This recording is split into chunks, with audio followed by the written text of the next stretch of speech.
there's a very strong focus on external validation. People that have this tendency are competitive and care about what they look like to other people. So there may be excessive focus on perfecting that public image.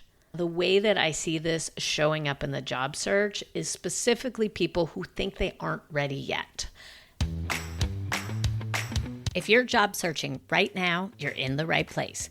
Welcome to Land Your Next Job, the show that helps you move from ghosting and rejection to interviews and offers. I'm Erika Parker-Price, a certified career coach with a background in tech who has spent nearly a decade helping professionals land roles at companies like Microsoft, Google, and mission-driven organizations. Each week, I share what's actually working in today's job market, from LinkedIn and networking to how AI is reshaping hiring. You'll get clear strategies and inspiration so you can run this marathon without burnout or guesswork. Follow the show and let's land your next job together.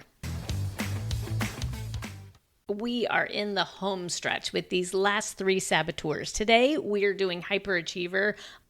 I will follow up tomorrow and the next day with hyper-rational and hyper-vigilant. And it's interesting, I left all 3 of the ones that are named hyper. I just happened to leave those all to the end. But really, the word hyper could be used in naming any of these, right? It just means when you take something to this extreme. We don't call it hyper-restless or hyper-avoider, but that's really what we're talking about. When we talk about these saboteurs, I always want people to remember that these are things that have protected you in life. You developed this way as a child for a particular reason, and this natural way of being has been helpful to you. This is simply talking about when it converts and turns into negative energy. So let's get started with what we love about people with the hyperachiever tendency. These people are your driven, goal-oriented, and very self-directed people. And that's an excellent thing in the job search, right? To be self-driven and motivated. They are capable of growing not only themselves, but also others to reaching their full potential. People with this hyperachiever tendency are very effective in inspiring themselves and others towards meaningful growth and achievement. Now, there's also a very strong focus on external validation. And that really translates into the attention and the acceptance of others. While they're goal-oriented, it can also translate into more of a workaholic streak. People that have this high tendency are competitive and they care about what they look like to other people. So there may be excessive focus on perfecting that public image and maybe adapting to what they think other people most want them to be. Now, the way that I see this showing up in the job search is specifically people who think they aren't ready yet. Certifications is a very easy example. It doesn't necessarily apply to the type of job that everyone is looking out there. But when I talk to a client and they say, I want to get this job, but I'm actually thinking that before I do it, before I even apply, I need to go get this certification. Or even bigger, I think I need to go back to school. I actually need a master's degree in that before I'm going to do it. For me, I think it absolutely shows up in the coaching certifications that I get. I have definitely not limited myself to one. Probably more than half a dozen are in there if I really truly think about it. And some of that is for the learning that I do, and some of it is also for the achievement side of it. For having that badge, whether it be actual or metaphorical, but some badge where you have been externally validated that you can do something. In terms of the thoughts that show up for somebody with a hyperachiever tendency, here are some typical thoughts. I have to be the best at whatever I do. If I can't be the best, I'm not even going to bother to do it. They tend to be very focused on the thinking and the action and much less so on the feeling. And their feelings of worthiness really come from others viewing them as successful, from knowing that others think well of them. Aspirationally, these people also believe they can be absolutely anything they want to be. The sky is the limit in terms of what their beliefs are. In each of these saboteurs, I've been talking about the feelings. For the hyperachiever, I'm going to tell you it's tougher for them to be in touch with the feelings. They live in the thinking and action space. And it's more a fear of those feelings, a fear of getting close to them that they experience in that space. Now, of course, this is just a tendency. and you can definitely do the work to feel the feelings, but it isn't their natural space to be. The lie that the hyperachiever will tell you is that life is all about achieving and producing results. Now, quite frankly, that lie is fairly in common with corporate America.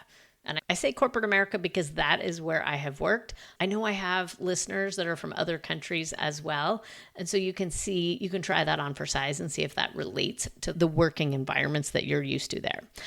But the lie is that it's about achieving and producing results, and portraying a good image is going to be what helps you achieve those results. Back to the feelings, the lie is that feelings are just a distraction. They are unnecessary. They don't help anything. So just focus on the thinking. Of course, all lies. Now, what is the impact when you believe those lies? The biggest impact is that self-acceptance is continuously conditioned on the next success. That finish line is constantly moving. Peace and happiness are fleeting. They are short-lived. There's hardly any time for celebration. And of course, relationships and connections with others can be challenged when you don't have access to those deeper feelings. When you're looking to convert from the negative thinking of the hyper-achiever saboteur over to the sage perspective, that is our positive thinking, that is where it is primarily the right side of our brain that is activated, there's a lot of sage powers. And I talk a lot about creativity, innovation, laser-focused action. But one of the other ones that I haven't spoken about as much is empathy. An area where I focus on coaching the hyperachiever is to focus that empathy inward, to focus specifically on self-empathy. And there's exercises that I actually do with clients that really helps to get at the heart of it. But for this discussion, I'm just going to share that the hyperachiever and that belief that they will only be accepted when, that's where the work is. The work is really to turn that attention inside and to realize that we are all worthy just as we are, that we do not need another degree, another certificate, another big name on our resume for others to accept us. And of course, if you were to ask a hyperachiever, how are they going to get there? They're going to try to think and do their way there rather than feel it. And that's where the PQ reps come in, right? That is where we take command of our brain. That powerful step 2 in between the negative thoughts and the positive thoughts, and what allows us to automatically shift from negative to positive.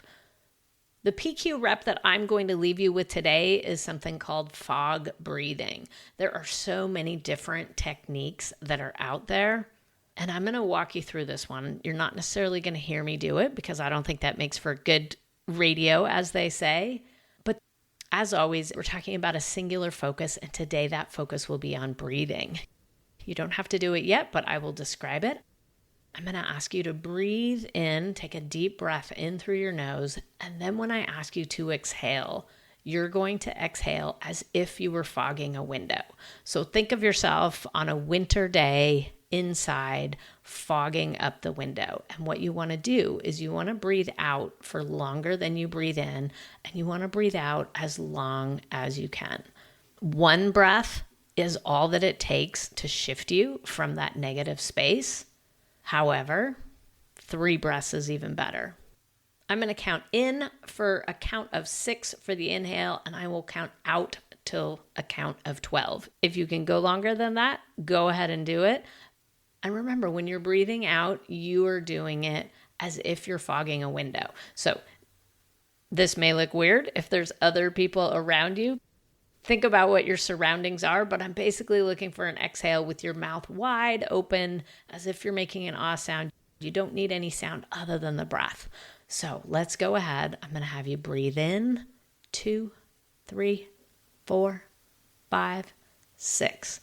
Exhale 2, 3, 4, 5, 6, 7, 8, 9, 10, 11, 12. Now, some of you may have made it through the 6 count and the 12 count. No judgment whatsoever, right? That's our number one saboteur. If anybody out there is judging yourself, just go ahead and take another deep breath. Focus on that breath. We don't need any additional saboteurs here. What we're trying to do is put away any of the thoughts, whether those are hyperachiever, judge, or any other saboteur thoughts. And what I wanted to do was just give you one more tool in your toolkit. So when you're in a moment where you are experiencing any negative thoughts, just know that you can use that as one of the breath techniques. Go ahead and breathe in and then fog the mirror on the way out. You don't have to count. You just have to go as long as you can. And then repeat. That's all there is to it. I will be back tomorrow with Hyper-Rational. Have a great week. That's a wrap for this week on Land Your Next Job. If this episode helped, please leave a quick review and subscribe wherever you listen. Share it with a friend in transition, and I'll see you next Monday. Let's land your next job together.